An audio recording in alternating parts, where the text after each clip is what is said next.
Guys, मैं CD Jaiswal अपने CD जे classes में आपका स्वागत करता हूँ।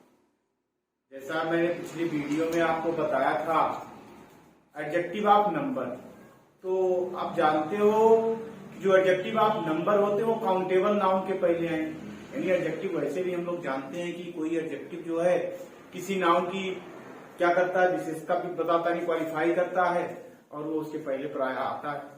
तो यहाँ पर हम आपको कुछ ऐसे एडजेक्टिव बताने जा रहे हैं जो आपके एडजेक्टिव ऑफ क्वांटिटी भी होते हैं और एडजेक्टिव ऑफ नंबर भी होते हैं। ठीक है ना, यानी आप कह सकते हो कि कुछ एडजेक्टिव ऐसे होते हैं जो नंबर का भी काम करते हैं और क्वांटिटी के लिए भी प्रयोग किए जाते हैं। तो कौन कौन से हैं देखते हैं। सम, ऑल, मोस्ट, एनी, नो आदि एडजेक्टिव दोनों अर्थों में होते हैं। इसका मतलब ये हुआ कि एडजेक्टिव ऑफ नंबर भी है और एडजेक्टिव ऑफ क्वालिटी भी है। दोनों ही अर्थों में हम क्या करते हैं, इन एडजेक्टिव्स का प्रयोग करते हैं। तो कहने का मतलब है जैसे कहा जाए आई टॉट सम बॉयज। अब इस सेंटेंस में देखो सम ऐसा शब्द है, ये कहां आया, नाउन से पहले, ये एडजेक्टिव है। तो एडजेक्टिव में कौन सा है, ये एडजेक्टिव ऑफ नंबर है। क्यों? क्योंकि ये काउंटेबल नाउन के साथ आया है। यानी जो एडजेक्टिव किसी काउंटेबल नाउन के साथ आएगा वहां पर हमारा जो एडजेक्टिव होगा वो एडजेक्टिव ऑफ क्या होता है, नंबर होता है। ये आपको नंबर होता है, ठीक है ना। इसी तरीके से ही बॉट सम मिल्क। अब इस सेंटेंस में देखो आपका जो मिल्क है एक ऐसा नाम अनकाउंटेबल। तो यहां पर जो है ये जो सम है क्या कर रहा है, मात्रा को बता रहा है, इसलिए यही सेम एडजेक्टिव है, क्या हो जा रहा है यहां पे, एडजेक्टिव ऑफ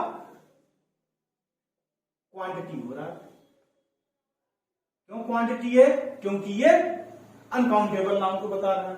तो इस तरीके से यहां पर वही हमारे लिखा हुआ है कि अगर कोई एडजेक्टिव क्या करता है, यानी कुछ एडजेक्टिव ऐसे होते हैं जो दोनों काम करते हैं, यानी क्वालिटी भी आपका क्वांटिटी भी बताते हैं और नंबर भी बताते हैं। वो कौन कौन से शब्द है, आपका सम है, ऑल है, मोस्ट है, एनी है, ये। तो जैसे इस सेंटेंस में देखो आप नंबर फर्स्ट में लिखा है there are no passengers. Passenger की काउंटिंग होती है, इसका मतलब ये हो गया नंबर। तो इसको हम कह देंगे क्या यूज है, एडजेक्टिव ऑफ नंबर हो जाएगा, ठीक है ना। दूसरा सेंटेंस देखते हैं, नो वाटर। वाटर से पहले आपका एडवर्ब आया है और वाटर आप जानते हो अनकाउंटेबल है, यानी क्या हो जाएगा, ये आपका हो जाएगा ये क्वांटिटी। इसको हम कहेंगे एडजेक्टिव ऑफ क्वांटिटी, ठीक है ना। अगला देखते हैं, he has bought some animals. यहां पर देखो जो सम आया है एनिमल के लिए है और एनिमल को हम काउंट कर सकते हैं। इसका मतलब क्या होगा, ये आपका हो जाएगा एडजेक्टिव ऑफ नंबर, ठीक। इसी तरीके से हम अगला देखते हैं, ब्रिंग मी सम टी। अब टी तो यार अनकाउंटेबल है, तो जब ये अनकाउंटेबल है, अनकाउंटेबल मतलब जिनको हम गिन नहीं सकते हैं, यानी चाय गिनी नहीं जाती है, बल्कि ये पैमाना होता है, इसका मतलब मापा जाता है या तो तौला जाती है, जो तौले जाते हैं वो क्वांटिटी बताते हैं, ठीक है ना। तो यहां पर जो आपका ये हो गया, ये टी की बात, टी के बारे में बता रहा है, जिसको टी को हम काउंट नहीं कर सकते हैं, तो ये क्या हो जाएगा, क्वांटिटी हो जाएगा। तो इसलिए क्या, कौन सा एडजेक्टिव होगा, ये एडजेक्टिव ऑफ क्वांटिटी हो जाएगा, ठीक है ना। अगला नियम देखते हैं। अगला जो हमारा रूल है, आप जानते हो फ्यू और लिटिल का नाम आपने सुना ही है, ये दोनों ही एडजेक्टिव हैं। फ्यू नंबर बताता है और लिटिल क्वांटिटी बताता है। दोनों का अर्थ होता है थोड़ा, लेकिन अगर वो काउंटेबल है तो हम फ्यू का यूज करते हैं और अगर अनकाउंटेबल है तो लिटिल का प्रयोग करते हैं। तो हम देखते हैं यहाँ पर फ्यू का। तो आप जानते हो फ्यू मतलब होता है थोड़ा, यूज निगेटिव होता है, ना के अर्थ में यूज होता है, ठीक है ना। यानी अगर कहीं पर हम लगा दें आई हैव फ्यू बुक्स, इसका मतलब ये हुआ कि मेरे पास ना के बराबर पुस्तकें। यानी अगर कहीं पर केवल मतलब फ्यू आया है तो वहां पर आप ये मान के चलो, आप उसको नहीं कर सकते, यानी ना के बराबर। अगर एक फ्यू आया है तो इसका मतलब होता है थोड़ी, और द फ्यू आया है थोड़ा लेकिन सब। तो हम इस नियम को देखते हैं, few, a few and the few। का प्रयोग ये सभी एडजेक्टिव्स ऑफ नंबर है। यानी आप एडजेक्टिव ऑफ नंबर कौन है? फ्यू भी है, अ फ्यू भी है और द फ्यू भी है। और अतः इनका जो हम प्रयोग कहां करेंगे? काउंटेबल नाउन के पहले करेंगे, जिनकी संख्या हम गिन सकते हैं, जिन नाउन को हम गिनते हैं वहां पर हम किसको लगाएंगे? या तो फ्यू को लगाएंगे, ए फ्यू लगाएंगे और द फ्यू लगाएंगे। तो हम वहां के माध्यम से देखते हैं। यहां पर देखो लिखा है फ्यू फ्रेंड्स। इसका मतलब क्या हुआ? उसके पास ना के बराबर मित्र, यानी जो है का तो उसको आप ना ही समझो। तो यहां पर देखो फ्रेंड्स आप काउंट कर सकते हो, इसलिए क्या हो गया? ये एडजेक्टिव ऑफ नंबर। ठीक, यानी अगर फ्यू यहां पर देखोगे तो एडजेक्टिव ऑफ नंबर है। तो ही है few friends in the college. Next देखते हैं फ्यू अ फ्यू। ध्यान दीजिएगा, आ फ्यू है, यहां पर क्या था? फ्यू था, ना के बराबर, मतलब थोड़े से किताबें हैं। सी वांट्स अ फ्यू बुक्स, यानी वो थोड़ी सी किताबें चाहती है। ये भी आपका क्या है? Adjective of number. इसी तरह से हम देखते हैं द फ्यू वर्ड्स। अब यहां पर देखिए, उसने शब्द तो थोड़े कहे, लेकिन क्या है? जितने कहे सब। The few words that he spoke, जो वह बोला वे सिंसियर। यहां पर वर्ड्स को हम काउंट कर सकते हैं, इसलिए यहां पर काउंटेबल फ्यू को लगाए और द फ्यू लगाया गया है। और ये भी क्या हो जाएगा? आपका एडजेक्टिव ऑफ नंबर की। ठीक, अगला जो रूल है, रूल नंबर 14। आप जानते हो कि जो हम लिटिल है और फ्यू है, अभी हमने बताया आपको कि लिटिल मात्रा बताता है। मात्रा का मतलब है अनकाउंटेबल, यानी जिनको हम गिनते नहीं, जिनको हम गिन नहीं सकते हैं, वो हमारे अनकाउंटेबल होते हैं, उनके लिए हम लिटिल लगाते हैं।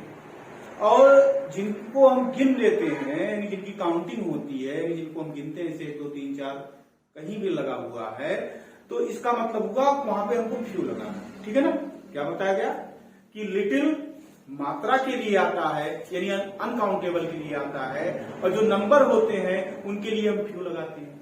तो आप जानते हो कि जैसे लिटिल है, तो लिटिल की आप डिग्री में जाओगे तो आप जानते होता है लिटिल का होता है लिटिल, लेस, लीस्ट।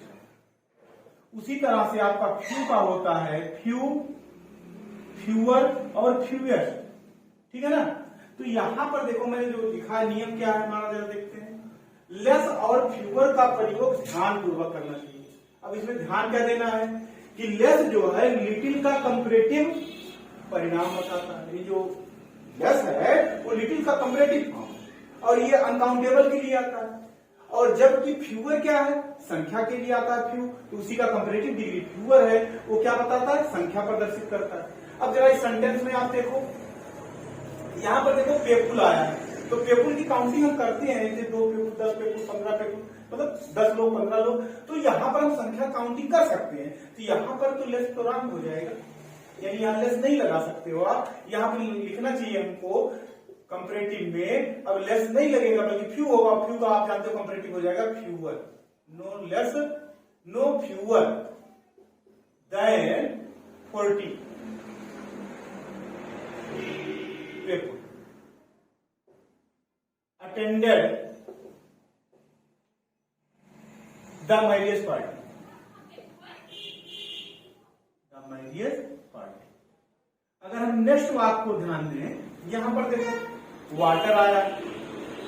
वाटर जो होता है ये अनकाउंटेबल होता है, और आप जानते हो अनकाउंटेबल जो नाउन होते हैं, एक बात आप और याद रखिएगा कि काउंटेबल जो नाउन होता है उसके साथ हम सिंगुलर वर्ब भी लगा सकते हैं और प्लूरल वर्ब भी, लेकिन जो अनकाउंटेबल होते हैं उनके साथ सिंगुलर वर्ब ही आता है, इसको याद रखिएगा। तो यहाँ पर देखो वाटर हम काउंट नहीं करते हैं, अनकाउंटेबल है, तो यहाँ पर फ्यूअर गलत हो जाएगा। क्यों? क्योंकि फ्यूअर जो संख्या बताएगा, यहाँ पे आना क्या चाहिए? लेस, यानी ये संख्या से अगर करेक्ट करा जाएगा कि हो जाएगा, यानी ये रॉन्ग है, यहाँ पर होना क्या चाहिए था? लेस, यानी there is less water in this glass than that. तभी हमारा सेंटेंस सही हो जाएगा। ठीक है ना? तो आप इसको याद रखिएगा। क्या हमने बताया कि जो काउंटेबल नाउन होते हैं उनके साथ हम सिंगुलर वर्ब लगा सकते हैं और प्लूरल वर्ब भी लगा सकते हैं, लेकिन जो हमारे अनकाउंटेबल नाउन होते हैं उनके साथ हमेशा सिंगुलर वर्ब ही आता है, इसको याद रखिए। ठीक है ना? और एक बात, जो आपका अनकाउंटेबल नाउन होता है उनके साथ हम लिटिल लगाते हैं, और जिनको हम काउंटेबल काउंट कर लेते हैं उनके साथ हम क्या लगाते हैं, फ्यू लगाते हैं। तो यहां पर अगर हम ध्यान दें, देखो आप जानते हो कि एक शब्द है आपका क्या, लेट। लेट का यूज हम दो तरीके से करते हैं, एक टाइम के लिए करते हैं और दूसरा करते हैं पोजीशन के लिए। ठीक है ना, क्या क्या बताया गया, लेट का प्रयोग आप दो तरीके से करते हो, एक टाइम बताता है, दूसरा पोजीशन। अब लेट का अगर टाइम बताएगा तो हो जाएगा लेटर, माने लेट मतलब देर, लेटर माने और देर से, और लास्ट में आता है इसका लेटेस्ट। ठीक है ना, ये आपका कंपैरेटिव डिग्री है, ठीक, और ये आपका है सुपरलेटिव डिग्री, सुपरलेटिव, पॉजिटिव में यही रहेगा। जब ये पोजीशन बताएगा तो होता है लेटर, लेट, लेटर और लास्ट। ठीक है ना, तो यहां पर ध्यान देना, ये आपका कंपैरेटिव है और ये आपका सुपरलेटिव। ठीक, तो यहां पर जो हमारा नियम है इससे रिलेटेड है, इसीलिए मैं इसको आपको पहले बता दे रहा हूं। क्या बताया गया, लेट दो रूपों में चलता है, एक टाइम के लिए, पोजीशन के लिए। लेट, लेटर, लेटेस्ट और लेट, लेटर, लास्ट। एक बात और आप याद रखिएगा, एक शब्द है लेटर और एक शब्द है फार्मर, इसको भी समझ लीजिए आप। लेटर तो आप जान रहे हो, ये आपका लेट का ही लेटर हुआ। उसी तरह से आप जानते होंगे फोर, फोर माने होता आगे, तो उसी से बना हुआ आपका है फार्मर बना हुआ है। ठीक, या जिसको हम लोग बोलते हैं भूतपूर्व। तो अब नियम देखते हैं तो ज्यादा बेहतर समझ में आएगा हम करना क्या चाह रहे हैं। देखो, लेटर, लेटेस्ट कौन वाला है, ये वाला है, लेट का लेटर और लेटेस्ट। अगला देखते हैं क्या है, लेटर और लास्ट का प्रयोग करते समय ध्यान रखना चाहिए। क्या ध्यान रखना, तो देखो मैंने यहां पर बताया कि ये टाइम बताता है। लेटर और लेटेस्ट टाइम के अर्थ में है, यानी ये समय बताते हैं। कौन वाले, लेट, लेटर और लेटेस्ट। ठीक है ना, और जबकि ये आपका जो दूसरा वाला है लेटर और लास्ट, यानी ये वाला दोनों, ये आपका क्या बताएंगे, पोजीशन बताते हैं या कोई क्रम बताते हैं, आर्डर को प्रयोग करते हैं। ठीक है ना, अब शायद आप समझ गए, इसको वाक्य से देखते हैं। अब यहां पर देखो, this boy enter the class later than Ramu. इसका मतलब हुआ कि जो लड़के का, इस लड़के का जो इंटर था, इंटर किया, प्रवेश किया, उसका जो समय था लेटर था। This boy enter the class later, बाद में आया, किससे, रामू की। यानी इसका मतलब क्या हुआ, रामू पहले आया और ये लड़का बाद में आया, ये कहना चाह रहा। यहाँ पर ये जो होगा, दूसरा देखते हैं, what is the latest news. Latest का मतलब होगा नया, यानी सबसे हाल का समाचार क्या है, ये आपका लेटेस्ट बता रहा है, यानी ये समय इंडिकेट कर रहा है। नेक्स्ट देखते हैं, आप द थ्री ड्रिंक्स, यानी तीन पेय हैं, कौन कौन से, मिल्क है, सोडा है और टी है। ये तीन आपको ड्रिंक दिए गए हैं। पहले पोजीशन पे मिल्क है, दूसरी पोजीशन पे आपका सोडा है और तीसरी पोजीशन पर टी है। तो कह रहा है आई, आई जो है लाइक करता है किसको, लास्ट, अंतिम वाले को। देखो पोजीशन अंतिम वाला क्या है, टी है, सीधा सीधा नहीं कर रहा है लाइक द टी, बल्कि वो कर रहा है जो तीसरी पोजीशन पर है, तो आप तीसरी पोजीशन ये मिलता है, यानी उसको टी बहुत ज्यादा पसंद है। ये इस पोजीशन को बता रहा है, इस तरीके से हम जान सकते हैं ये समय के लिए है और ये पोजीशन के लिए है। अगला देखते हैं, द लेटर चैप्टर्स, ये भी पोजीशन बता रहा है। बाद वाले, जैसे कोई हम बुक देखते हैं तो उसमें कुछ चैप्टर्स पहले होते हैं, कुछ बाद में होते हैं, तो कह रहा है जो बाद वाले चैप्टर्स हैं, क्योंकि लेटर माने होता है बाद वाला। ठीक है ना, बाद वाले जो चैप्टर्स हैं इस किताब के, आर वेरी इंटरेस्टिंग, बड़े ही रुचिकर, नॉट वेरी इंटरेस्टिंग, बड़े रुचिकर नहीं है। नेक्स्ट देखते हैं, दो लोग हैं, दो लोगों के लिए याद रखना, या तो लेटर आता है या तो फार्मर आता है। ठीक है ना, ये लेटर और फार्मर, दो लोगों के लिए हमेशा याद रखना लेटर ही आता है। तो Tulsidas and Surdas are great poets, दोनों ही महान, लेकिन अगर दोनों में बेहतर कौन है, ये चीज यहां पर दिया। बट द फार्मर, फार्मर मतलब पहले, ये हो गए, यानी तुलसीदास क्या है, is greater than later. Later माने बाद वाले, तो बाद में कौन है, सूरदास है, यानी तुलसीदास सूरदास से बेहतर है, ऐसा इस सेंटेंस में बताया है। तो इसी के साथ मैं अपना वीडियो समाप्त करता हूं। अगर आपको पसंद आया हो तो शेयर करें, सब्सक्राइब करें। जय हिंद।